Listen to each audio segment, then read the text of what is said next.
you heard from Mr. Webb today, Commissioner Webb? Yes, he texted me and asked for it, yeah. Is there a, do we have any thoughts or comments on the item? Well, this is in his precinct, and it seems to me that it'd be appropriate to hold it for when he is returned. Okay. All right, then we will hold this over for next week, or the next opportunity.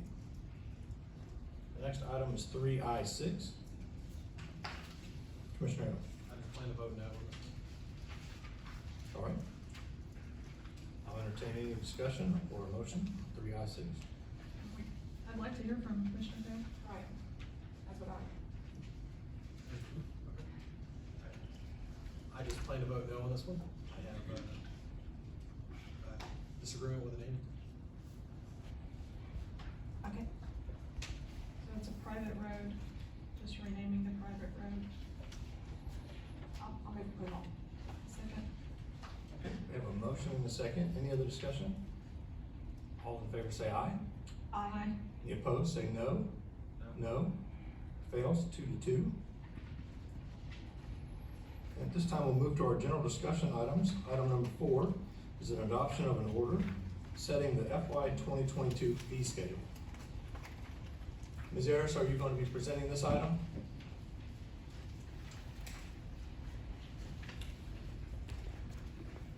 Welcome, ma'am.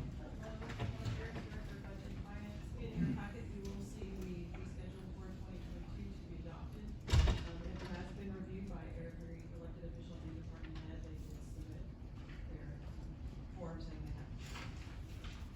So all of the department heads and all the elected officials have sent you in writing that they've examined the relevant fees in their departments Yes, sir.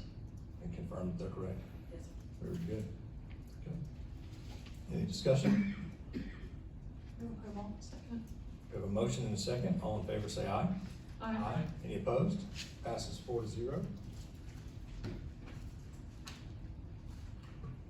This time I'm going to recess Commissioners Court and call to order the Healthcare Foundation meeting. We have a consent agenda to consider. I'll entertain any motion or discussion. Move approval. A motion and a second. All in favor say aye. Aye. Any opposed? Passes 4-0. I'll adjourn the Healthcare Foundation and call to order the Housing Finance Corporation. We have a consent agenda to consider. I will pull item 1. It's only one item, however. Item 1A, so it doesn't really need to be pulled. So entertain any motion. Move approval. Second. Okay, we have a motion and a second. All in favor say aye. Aye. Aye. Any opposed? No. No. Item passes 3-1. I'll adjourn the Housing Finance Corporation, reconvene Commissioners Court, and we do have some blue cards for public comment that we will hear from at this time. First, I'd like to recognize Mr. Mike Wallace. Mr. Wallace, are you with us? Welcome, sir. Thank you for joining us. You can join us here at the podium, and you have 3 minutes, sir. Thank you. I'm a precinct chair in Collin County, and I'm also a founding member of the precinct chairs of Texas. I live in Collin County, but my business is located in Dallas. And I first want to congratulate y'all for being rock stars on the way you handled the COVID controversy.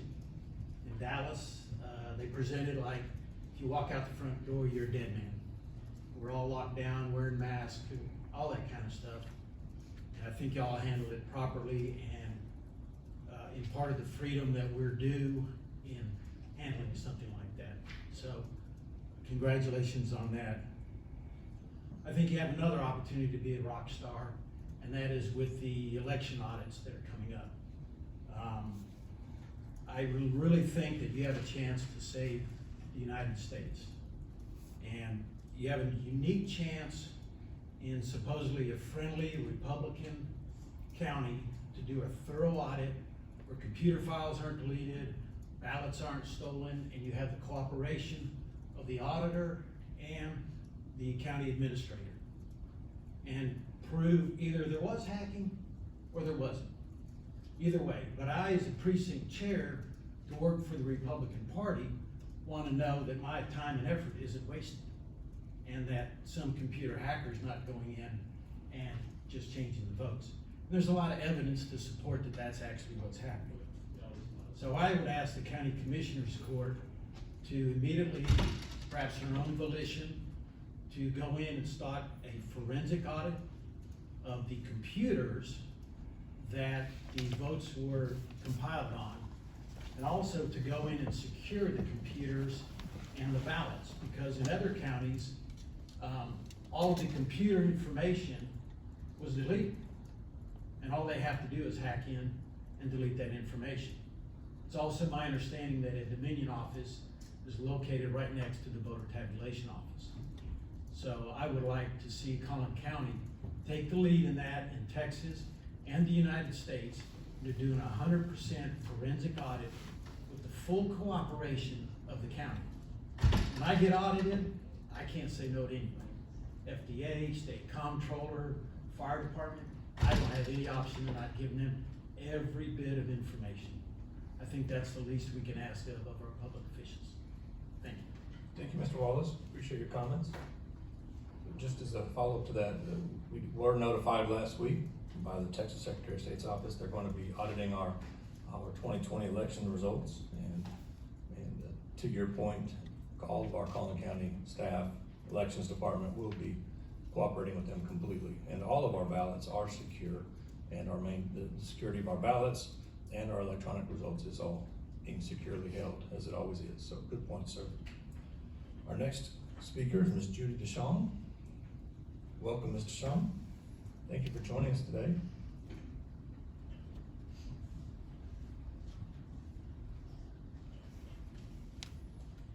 You have 3 minutes.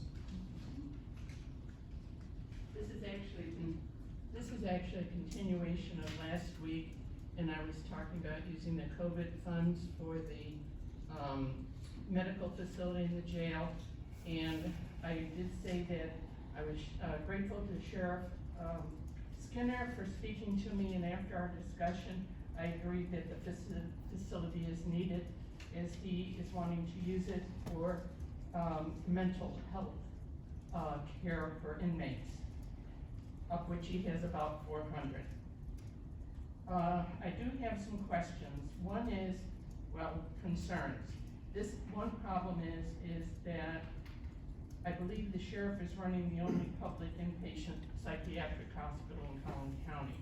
I would like to see an inpatient facility so that we can divert these people before they've committed a crime and take that burden off of our police. It would be much less expensive, and it would certainly be much better for the people involved. Then I was saying, this has probably been needed for quite some time, probably. And I was wondering why this has never been funded through a capital expenditure. We haven't had a proposition to fund such a facility. If we're diverting COVID funds from the federal government, what if COVID hadn't happened and we hadn't gotten those funds? Does that mean that we would not have been able to fund this very much needed facility? The other concern I have is staffing, that I hope that in the future that it is fully staffed and we provide the funds to the Sheriff's Department to fully staff it. Okay. Those were my major concerns. I did have one concern on the pass outs that we had on the rental assistance. I noticed that only 4.2 out of 17.4 million has been distributed. What kind of a time frame is that, and will the rest of the money be distributed? Okay, thank you. Thank you, ma'am. Next speaker will be Ms. Elizabeth Michelle. Welcome, Ms. Michelle. You have 3 minutes. Harassment is defined as aggressive pressure or intimidation. Activist is defined as a person who campaigns to bring about political or social change. Holding someone accountable is defined as requiring or expecting a person or organization justify their actions or decisions. 2 weeks ago, the public was shown for a third time in only a matter of months that this court will attack constituents of this county for exercising their First Amendment rights. One of those incidents ended up with the unlawful arrest of Collin County resident Josh Murray. Somehow it seems as though if someone wants to ask you all tough questions or hold you accountable, you all go on the defensive, block us on social media, or refuse to meet with us. Why is that? Whatever the reason, I want to remind you that words do matter. Accusing someone of harassment when they are in fact holding you accountable is not a good look and can be quite dangerous. We need commissioners on this court that will welcome different ideas and opinions. Democrats want open-minded commissioners that will treat everyone with respect, especially those that take the time every single week to be here and ask questions. Democrats welcome the process of democracy, where we believe diversity of thought and background lead to the best outcome for all residents. It's time to bring some Democratic voices to this all-extreme Republican dais. A balanced commissioner's court will serve to benefit all Collin County residents. As far as your claim, Judge Hill, that the school districts receive their own funding through the COVID money, and therefore the county shouldn't use its money in any way to collaborate or facilitate needs the school district may have, I wanted to share with you the exact numbers so that you commissioners can have a true understanding of what a statement like that means. It means that our children that attend school in Prosper ISD will receive $23.14 per child. Briscoe $143, Allen $395, and McKinney $653. Now, do you know how much each inmate in Collin County will receive with the funding from the federal grant that this county received? Your choice was to use that money to fund the Collin County Facility Detention Center, and each inmate receives $103,235.75. I come from a family of accountants, and these aren't numbers you can manipulate to fit your narrative. This court has chosen to spend $103,235.75 per inmate and seems to think that school districts are just fine on their own with the $23 per kid. Most reasonable people can agree that's an insane disparity and really shows us where your priorities are. And finally, on the election audit, I, as a Democratic precinct chair, don't want my tax dollars going to a sham audit that's only purpose is to damage our democracy. Thank you for being with us.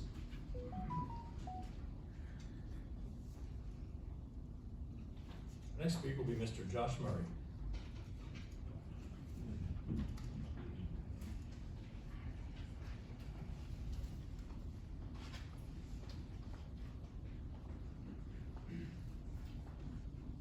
Welcome, sir. You have 3 minutes. Cool, thanks.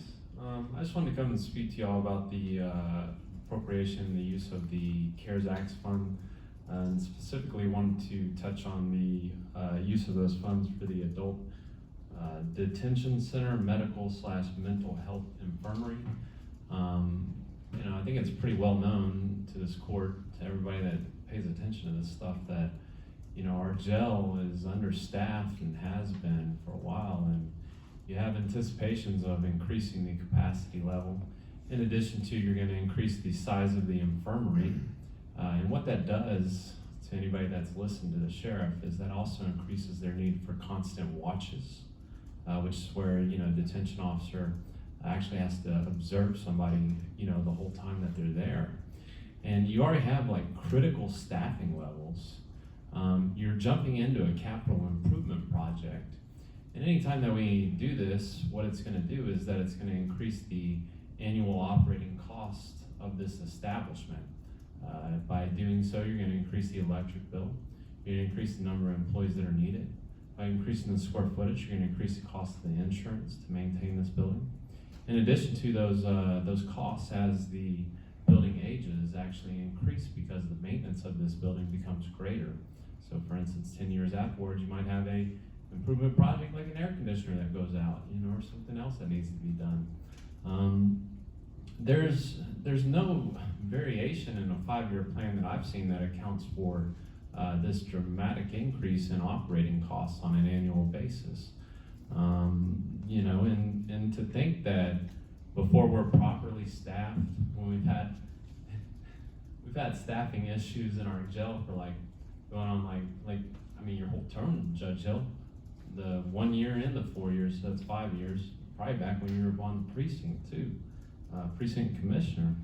And so I'm trying to figure out, why would we not address our staffing levels and our current issues with the jail that we have that is the size that it is?